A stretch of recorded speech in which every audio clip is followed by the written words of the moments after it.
From the American Academy of Neurology, I'm Dr. Daniel Correa. This is the Brain and Life Podcast.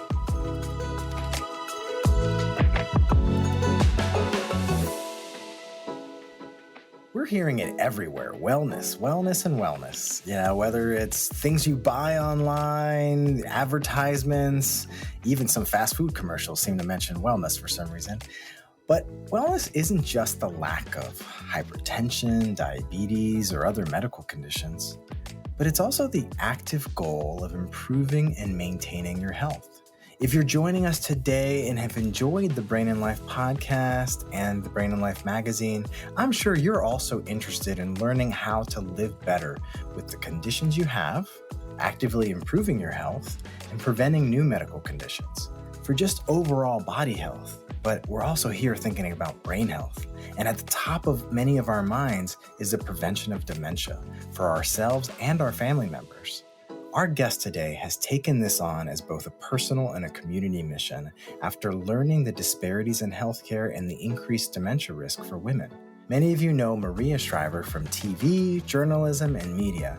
She's also the founder of the Women's Alzheimer's Movement and has joined the Cleveland Clinic as a strategic partner on women's health and Alzheimer's. This initiative has the goal of bringing a preventative approach for dementia to many different communities. She's joining us at the start of this episode with her son and business partner, Patrick Schwarzenegger. Later in the episode, you'll hear Maria join us as we start our conversation in approaching and understanding more prevention of dementia and women's health with dementia expert Dr. Jessica Caldwell. Make sure to subscribe and follow the podcast so you don't miss some of our coming episodes. In a few weeks, we'll have an episode with Corey Lee, a travel blogger who travels the world in his wheelchair and advocates for everyone to have better accessibility around cities and to all the wonders of the world. Also coming up, in recognition of Myasthenia Gravis Month, we have a blogger who shares her experience with chronic illness, including myasthenia gravis, and advocates for the community living with neuromuscular disorders, Ashley Brooks, who talks about her experience of being diagnosed with myasthenia gravis while working as a respiratory therapist. Stay tuned for this episode and for many great episodes coming up. Today, I'm joined by Emmy and Peabody Award-winning journalist, TV and media personality, author, producer. I'm running out of things, but importantly, also mother, Maria Shriver. She has been working as an advocate for dementia and Alzheimer's prevention and research since her father, Robert Sargent Shriver, also was diagnosed with the disease in 2003. She shared some of her family's experiences and his journey in a segment in the 4-part HBO documentary series, The Alzheimer's Project. And these inspired her to found the nonprofit organization, the Women's Alzheimer's Movement, and dedicate her journalism and talents and skills to discovering why Alzheimer's disease disproportionately impacts women and communities of color. Along with that, Maria has also joined us with her son, Patrick Schwarzenegger, who has worked as an actor, model, and entrepreneur.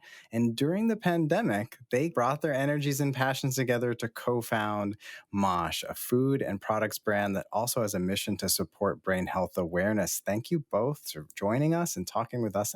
Thank you. Thank you. It's nice to be here. Yes, thank you so much for having us. We're excited. So I wanted to start at that beginning for you guys. And Maria, I was hoping you could remind us about Robert Sargent Shriver, his legacy, and your memories of him.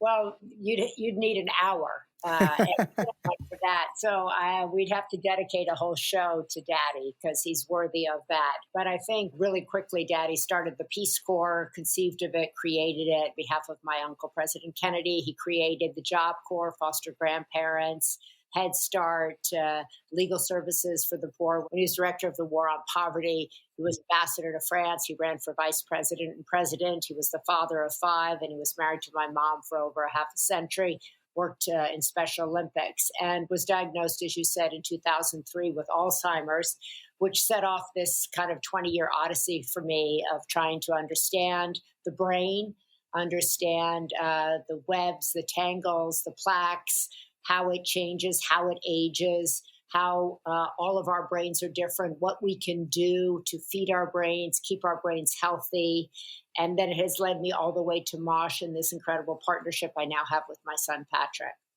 As a part of this whole path, as you said, over the last 20 years working on this effort, you've been advocating and supporting many researchers and nonprofit efforts, including the women's Alzheimer's movement. And part of that started with your work in developing the Shriver report. What were some of the things that you learned in that initial work as to what we knew about Alzheimer's, and where do you see things now? Well, when I got involved in trying to understand Alzheimer's, because my father was the smartest human being I'd ever met, his recall of facts was unprecedented. He knew everything that had happened throughout history. So to watch somebody with that kind of finely tuned mind, someone who read several books a week, who was a really deep intellectual and a thinker, not know what a fork or a spoon is. It's a mind blowing thing to behold. And as a journalist, you're like, how does that happen? When does that start happening? What is the cause of that? How could somebody that smart lose everything that they had accumulated over time? And so when I got involved in learning about Alzheimer's, it was all just about plaques and tangles. People thought it was just kind of a normal part of aging. There was no mention of women at all. And it was just kind of this dark, scary, shameful place. So when I was First Lady of California, I was doing a women's conference and I started to program conversations about caregiving because I found myself in this place. My mother was having strokes and breaking her hip, and my dad had Alzheimer's. So I was caregiving to elderly parents, and that's incredibly emotionally taxing, financially taxing, et cetera. And I had 4 young children. So I thought, well, there must be a lot of other women out there like me. And more women started to come to me and say, my mother is diagnosed, my mother's diagnosed. And so I went to researchers and said, I think this disproportionately impacts women. And everybody told me, no, that wasn't the case. So I spent a year and a half out in the field. I partnered with the Alzheimer's Association and went out to disprove the theory that it didn't impact women.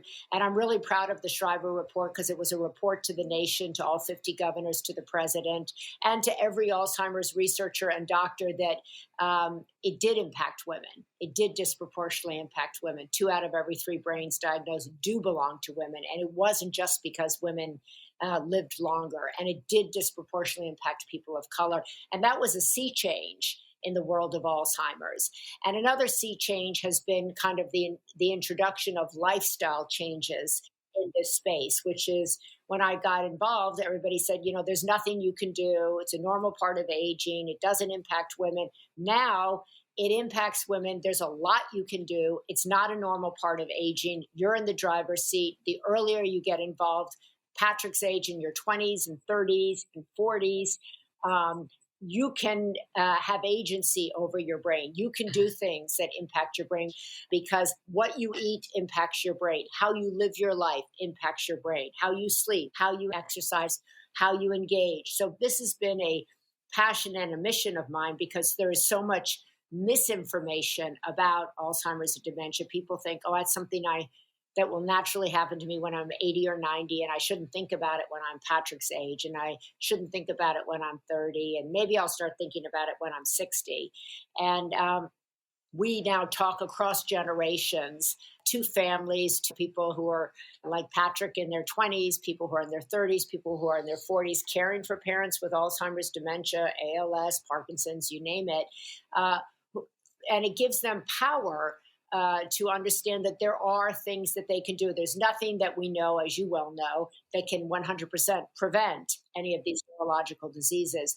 But if you can buy a year, 2 years, 3 years, 5 years, that's a benefit to you, to your family overall, and to the American public and to the economy as we know it, right? So we are on a mission to educate people, to give them alternatives as to what they can eat, how they can think about their brain. And first and foremost, just to get them to think about their brain is a huge advocacy on our part. And Patrick speaks to one generation and I try to speak to a different one.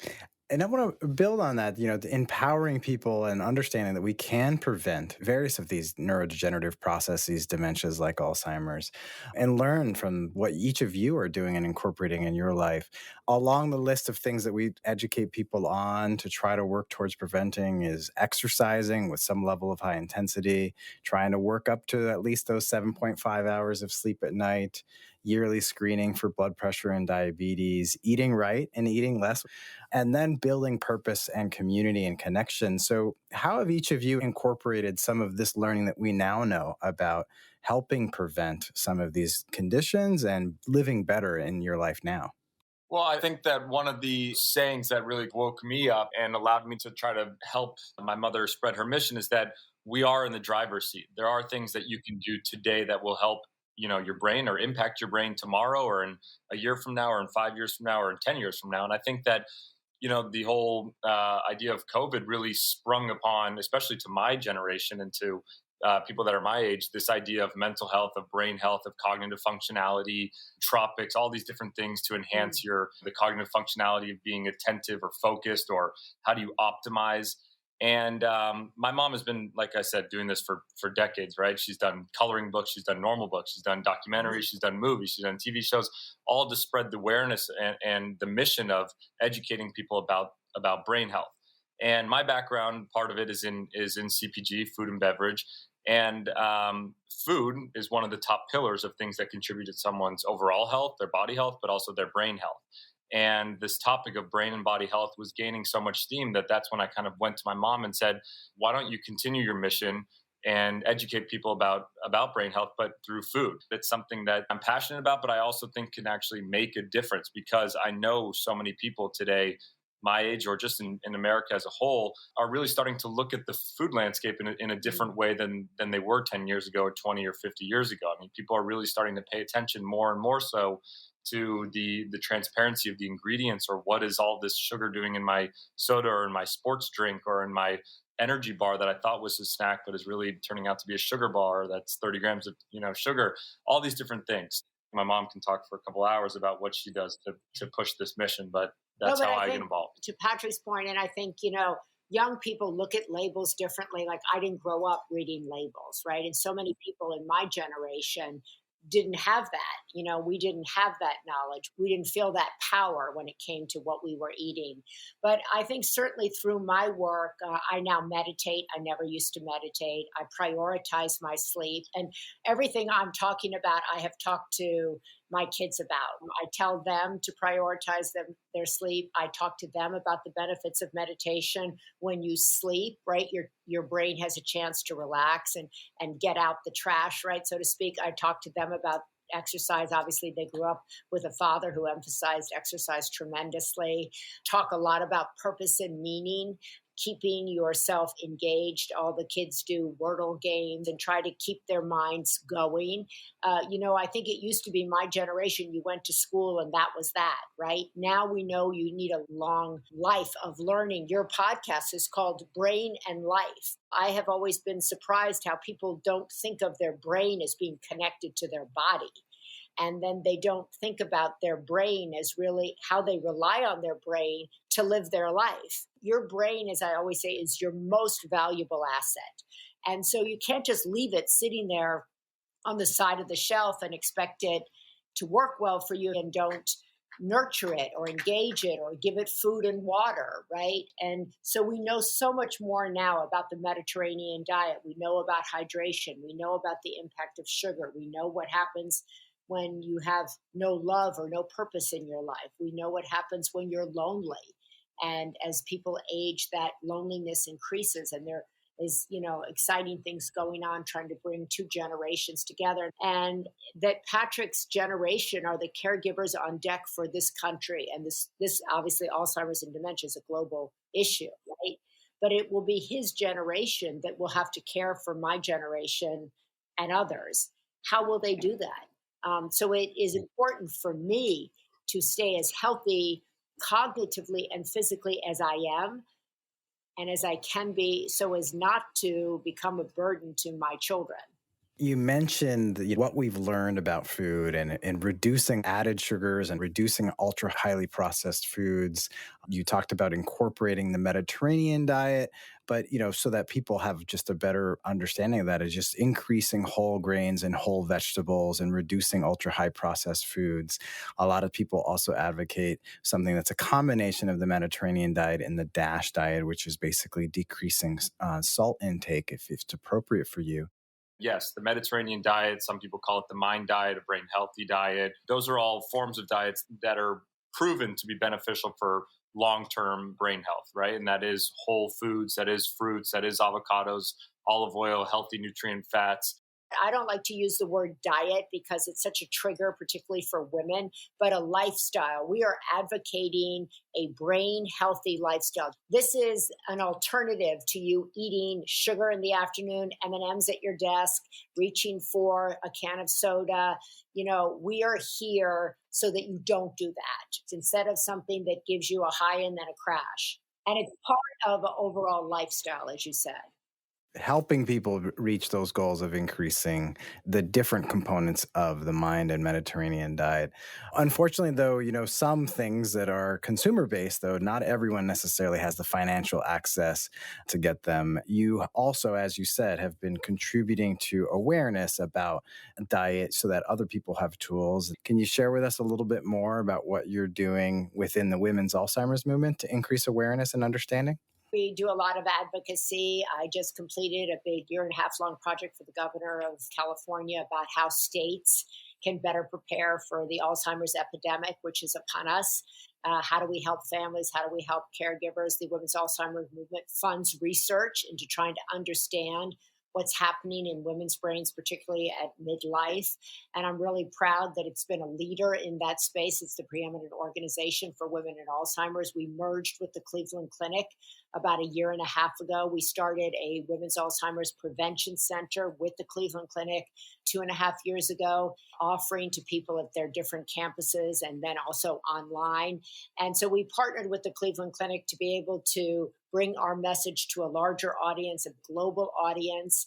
They are doing the largest neurological study of its kind in the world to track people for 20 years and track their brains and begin to see where does the brain and when does the brain begin to show signs of aging, signs of changing, so that eventually maybe when Patrick is in his mid-40s, there will be some kind of a pill like a statin is for heart disease. Perhaps there will be something like that somebody at 45 can take.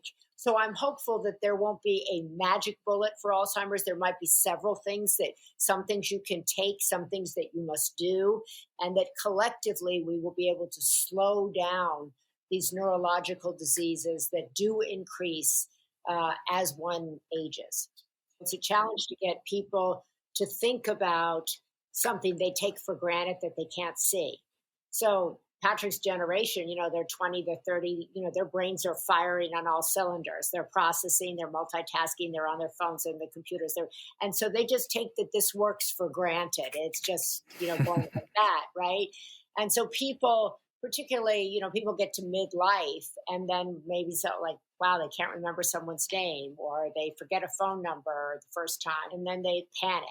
And then they're like, oh my God. But I think the goal is to try to begin to get people of all ages to think about the beauty of the brain, how all of our brains are different, how all of our brains learn differently. I think any parent who's really in tune with their child will be able to know, like, this child learns this way or this child learns that way, and begin a lifelong journey with your brain.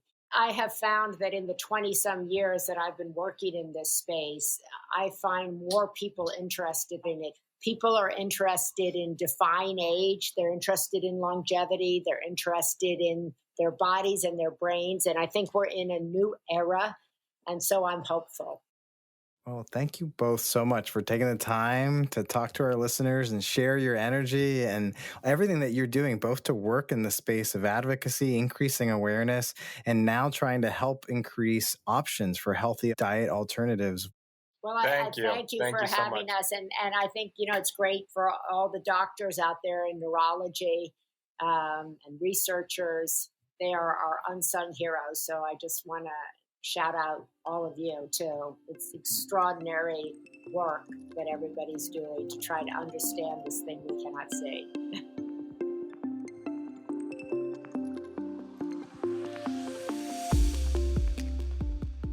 Want to learn more about the conditions discussed in this episode and other factors that could impact your brain health? For the latest on causes, symptoms, diagnosis, treatment, and management of more than 250 of some of the most common and rare neurologic conditions, please visit brainandlife.org/disorders. Welcome back. We are joined by the director of the Women's Alzheimer's Movement Prevention Center at Cleveland Clinic, Dr. Jessica Caldwell. She is a neuropsychologist and assistant professor of medicine at Cleveland Clinic's Department of Neurology and a researcher in their Department of Neurosciences. Her clinical psychology work and research work focuses on assessing women at risk for dementia, helping adults and geriatric patients with their concerns of memory loss, and investigating really what are the differences between the types of predictors or biomarkers between women and men, and developing methods for diagnosis and prevention of dementia. Thank you so much, Dr. Caldwell, for joining us. Thank you for having me. Now, this episode will build on our discussions from past episodes and their medical expert interviews in dementia and Alzheimer's, including a discussion with Lauren Miller-Rogan and journalist Greg O'Brien about Alzheimer's dementia, caregiving episodes where we talked to Kitty Isley and documentarian Michelle Boyaner. And then we talk about how the memory works with Dr. Craig Stark. So we really encourage our listeners to listen to some of those. What are some of the normal signs of aging, if there are any? When is memory loss really a concern or possibly a sign of dementia? Most of us, as we age, do lose a little bit of what I would call cognitive sharpness. So there is a natural tendency for us to have a little bit of a longer delay when we're trying to come up with a word or a name, and it becomes a bit more frequent for us to forget. At the same time, there is a point at which that forgetting can actually become problematic and a pathology-related type of forgetting. The way that I ask people to think about how to know what's normal versus what could signal a problem like dementia is to really think about first frequency. So at any age, we all could forget something. But when you notice that you're forgetting something over and over, for example, in the same day, if you need reminders several times about a conversation that happened that morning, that's frequent, and that could show a problem. On the other hand, severity is also important. So most of us might forget things one time, like where we put our keys. But on the other hand, if you forget where your car is, what your car looks like, that could signal a more severe type of forgetting and a problem. So part of your work has focused on looking for risk factors for Alzheimer's and other dementias. Can you tell us a little bit about what we understand now and how you're trying to build on that? Sure. So we know now that it's not just that women live longer than men. That's why we have higher rates of Alzheimer's than men. Everything from our genetics to our lifestyle and our medical conditions play into why women and men look different in terms of whether or not we get dementia and what our dementia path looks like after we're diagnosed. So a couple of examples would be, we know in terms of lifestyle, women are twice as likely to not be physically active compared to men, and that'll increase our risk. When it comes to genetics, some studies have shown that a woman having a common risk gene for Alzheimer's might impact us up to 4 times greater in terms of our likelihood of getting the disease than it does for a man. So it comes across both those factors that are related to our family history and genetics, but also our lifestyle or our environment are very important. Some of the things that I'm currently focusing on are looking at ways in which women might have a setup at midlife in terms of their biology, whether that's in their body and in their brain that really kind of unfortunately welcomes Alzheimer's disease to take hold. And so specifically, I'm looking at how estrogen loss across menopause and increasing stress across midlife might actually meet and create blood-related and brain-related environments that really can promote Alzheimer's proteins.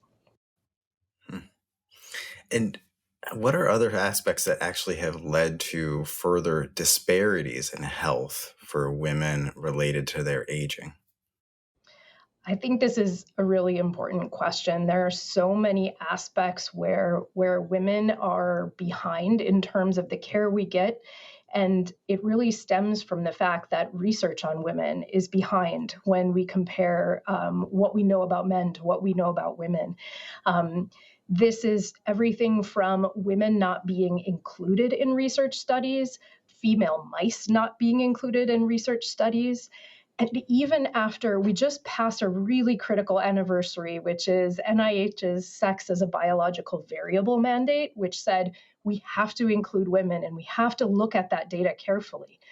That was 7 years ago. And even so, we still have studies that don't include both sexes and genders, or they don't correctly statistically look for differences. So we do have this major gap when it comes to research on women. And, it goes beyond research as well. So there are times when women have been shown to be less heard when they go into the doctor. And that pattern can then lead to kind of a self-fulfilling prophecy where women don't speak up when they go to the doctor. So there's multiple things going on in terms of why we're not as far ahead as we should be. Now, early in our discussion with Maria, we heard some about the founding of the Women's Alzheimer's Movement, and over time has become to partner with the Cleveland Clinic. Can you tell us a little bit more about its effort and what the Women's Alzheimer's Movement and the Prevention Center is doing at Cleveland Clinic? Absolutely. So the women's Alzheimer's movement has long been, just a driving force in educating the public about women's Alzheimer's risks, as well as in advocacy and supporting research. And I'm very thankful that I started some funding from the women's Alzheimer's movement back in 2016 and started looking at sex differences in Alzheimer's disease. And then in 2018, Maria Shriver, the Women's Alzheimer's Movement founder, approached us at Cleveland Clinic and said, can we go beyond research? Can we actually start a clinic where women can begin to make changes that we know could potentially reduce risks now? I was really excited to lead the charge there and develop and now direct that clinic. And we are the first and only in the world that is a place where women can come, meet with doctors, and learn how to reduce risks for Alzheimer's that we can control. This has been a joy over the past 3 years. We're coming up on our 3rd anniversary, still receiving such positive feedback from women and such interest. And I would say that what I do primarily is help women to prioritize themselves and help women to see that they have hope when it comes to Alzheimer's. And the reason for that hope is that not only do we have these techniques that we think can reduce risks, but the number of cases currently that we think could have been prevented by using these types of techniques is 40%. And most women have no idea that the number is that big. And so providing hope is a reality here. Now, a little bit different from some of our past medical expert interviews, we also have Maria here with us. She founded the Women's Alzheimer's Movement and has been helping move forward this strategic work. And we talked in our previous discussion about a lot of the efforts that she's done to investigate and report on these issues. Maria, can you tell us a little bit about how you and Dr. Caldwell met and your sense of the importance of moving this forward? Well, we met at the Cleveland Clinic where she is, and my great friends Larry and Camille Ruvo had started the Ruvo Brain Center at the Cleveland Clinic in Vegas, and he and I had been working in this space for the last 20-some years. They had honored me when I had written a children's book about explaining the disease to children. And that began kind of a relationship a long time. So when I wanted to start a center and a clinic on the ground for healthy women, I reached out to Larry and to Camille to see if they were interested in it. And they brought their whole team.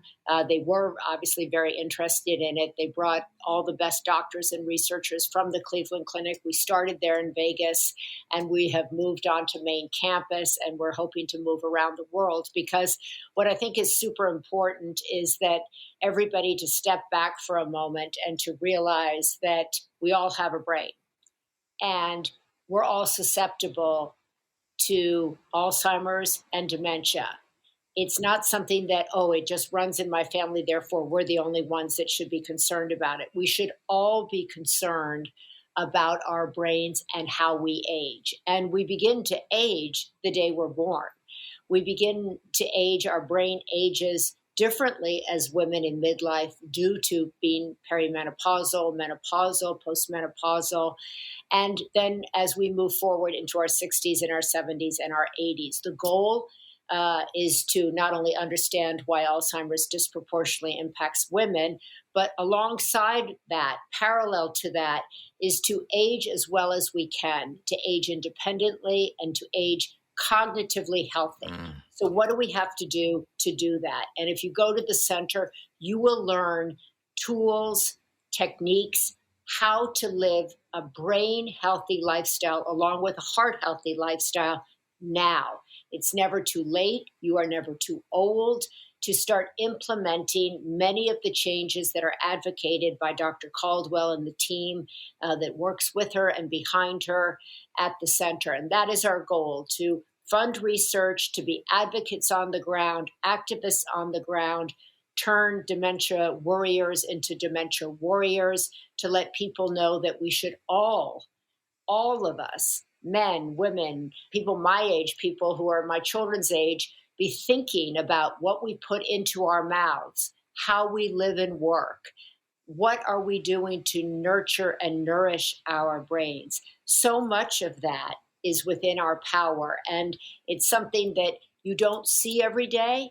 So therefore, sometimes we don't think about, oh, I need to care for my brain. I need to rest my brain. So that is what the center does. That is what this partnership is all about. It's about elevating it to a global level. Cleveland Clinic is working at a global level. It's about, empowering women in particular who are the CEOs of most of their households, who put themselves last. This is about saying you deserve to be recognized. You deserve to think about your own brain health and your own physical health, and we're here to help you in that process. And Maria mentioned the health for all of us. And Dr. Caldwell, I'd like to go back then to some of the research work and the efforts as you're looking towards risk factors and prevention. How does us understanding better risk factors for women with dementia and how prevention for dementia for women actually might help us understand things that could impact all of our brain health and new initiatives that could impact for everyone's health? That's exactly right. So when we're trying to study a really complicated disease like Alzheimer's that has risks that we can control as well as some that we can't, if we only study risks in one group, we will not solve the problem. And unfortunately, right now, we know, a whole lot about how these risks work in men, and we don't have the full story in women. And we're different biologically when it comes to hormones and critical periods for brain development, for example. And so in taking a focus specifically on women, what we're doing is really adding half of the puzzle that's missing right now. And in order to really understand what risks are important, when we can act on those risks, when it's the most meaningful, we have to consider everyone. And I should say, too, we focus on women here, but this is exactly the same story if we think about people from a diverse perspective when it comes to socioeconomic status, race, ethnicity, sex and gender, diversity. We have to have everyone at the table if we want to understand what's really going wrong when it comes to Alzheimer's, but also to really understand resilience from a whole person perspective. One solution won't work for everyone when it comes to these lifestyle changes. The women that go to the prevention center, they've all agreed to be part of studying what's going on in women's lives. I think this is really important because for so long, as Dr. Caldwell pointed out, women were not included in clinical trials. They were not deemed stable enough. They were not deemed reliable. And the women that have signed up to join the center, to join the clinic, who have signed up for the larger Cleveland Clinic brain study, it's primarily women who are signing up because they want to solve this problem. They've seen it firsthand. They've seen it on the ground. Women are 2/3 of the caregivers in our country as well. And they want to not only live a more healthy life themselves, anything that comes out of this study, they want it to be used for the greater good. And I think that's something that's really important to reiterate. But not everyone necessarily is going to have physical access to your clinics and to the center. And you also have done work going into the community to bring this discussion directly to people. Can you tell us a little bit about the ways you're servicing the community at large, even if they can't make it into the clinic, and the resources available through the Women's Alzheimer's Movement? Absolutely. So the clinic, from its inception, was designed as a virtual and in-person hybrid. So while the current clinic in Las Vegas does require some visits to us, there are also visits that happen virtually. There's a lot of information gathering that happens online. And as we look to expand to the rest of Cleveland Clinic, especially focusing on main campus, we're looking first at efficient and accessible ways to do this. And that's virtual visits and group visits. So this is something we're actively developing right now. And in terms of bringing prevention to the broader community, it is part of my passion and mission to speak. And I have spoken with, scientific communities, but also Nevada women in trades. I want to bring this prevention message out at a broader level. And so I really appreciate this opportunity today. Something else that we're working on is I got an award from Cleveland Clinic Catalyst grant to develop a web application. We're focus group testing it with folks from Cleveland who are patients or have provided care for patients with memory issues. And this web application is designed to be free and accessible to communities who might otherwise be underserved. And we're really taking their opinions at the ground level so that hopefully we build something that folks are getting what they need and they want to use it. As you brought up, all walks of life, thankfully, the Affordable Care Act and a lot of the opportunities for access to healthcare, health insurance has expanded to have many more people who have insurance. But in terms of the Women's Alzheimer's Movement and the Prevention Center you have, are the services available to people regardless of their type of insurance or their access to insurance, or are some of the services limited in that situation?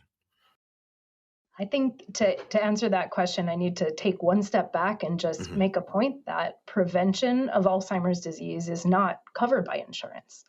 So we have a more basic issue, which is why the philanthropy is so critical, because that will give us the power to bring this to women now, but also to do that research that eventually we hope will really show to insurance providers that this is something that is more than useful to cover. It will save you money in the long run to work on your health now.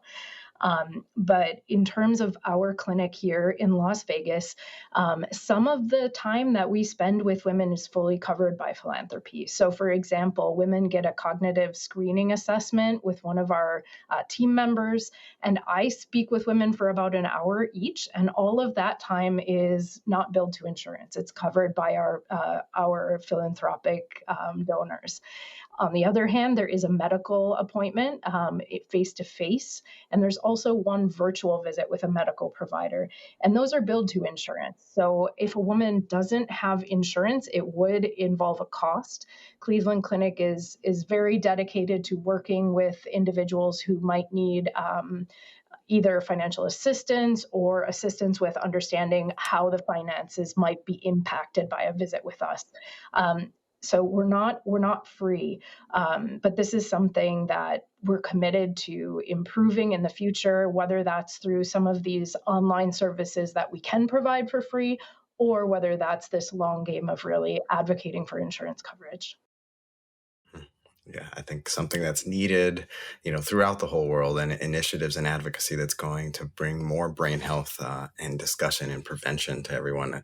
We need preventative care, both for brain health and for all of our body. So, Dr. Caldwell, on the pharmacy, grocery, health food shelves, there are a lot of non-prescription products out there for sleep, memory, stress, anxiety. You could pick pretty much any symptom or positive outcome that you want, and there's a product out there for it. How do you approach discussing these items with the community that you're working with and for the prevention and moving towards better healthy aging? So we strongly encourage our patients to get nutrition from their diet rather than seeking out supplements. But we do also test for deficiencies. So our women have blood work done, and we are specifically looking for things that folks are commonly deficient on, things like vitamin D, for example. And then if you need to supplement where you know you need it. I think there are many reasons, not to really get your hopes up about a lot of these supplements that are freely available. And one reason is because a lot of these things aren't tested by an organization like the FDA, which means that you can say a lot about what your product supposedly does, but if it's not been tested by scientists, if it's not been reviewed and really put to the test by people who don't have anything to benefit from the sales, it's really hard for me as a provider to recommend those types of products. And the other piece is too, many of these supplements might have overlapping ingredients. And we have learned that many folks will take many supplements. And unfortunately, you can wind up with interactions between different ingredients. You can wind up with too much of a particular vitamin, even though that many people that doesn't seem intuitive, but there's such thing as too much of many vitamins. And so I would recommend that folks, if you think you need supplementation, work with a doctor, get your blood levels tested, and really take it that way instead of guessing based on what's available on the shelf or what is advertised on TV. Thank you again so much, Dr. Jessica Caldwell, for joining us. Thank you, Maria Shriver, for working with us together on this episode and for bringing forward the women's Alzheimer's movement. Really, truly appreciate each of your time and the work that you're doing to move this research and this effort forward for prevention and healthy aging for all of us. Thank you so much. Appreciate it. Thank you. Great to be here.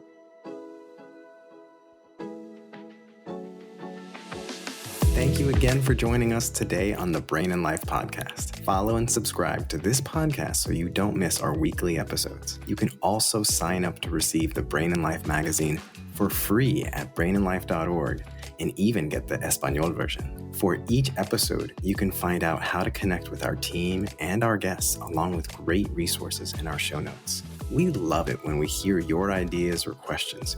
You can send these in by email to blpodcast@brainandlife.org and leave us a message at 612-928-6206. You can also follow the Brain and Life magazine and me on any of your preferred social media channels. These episodes would not be possible without the Brain and Life podcast team, including Nicole Lucier, our public engagement program manager, Rachel Coleman, our public engagement coordinator, and Twin City Sound, our audio editing partner. I'm your host, Dr. Daniel Correa, connecting with you from New York City and online at NeuroDr. Correa. Most importantly, thanks to our community members that trust us with their health and everyone living with neurologic conditions. We hope together we can take steps to better brain health and each thrive with our own abilities every day. Before you start the next episode, we would appreciate it if you could give us 5 stars and leave a review. This helps others find the Brain and Life podcast. See you next week.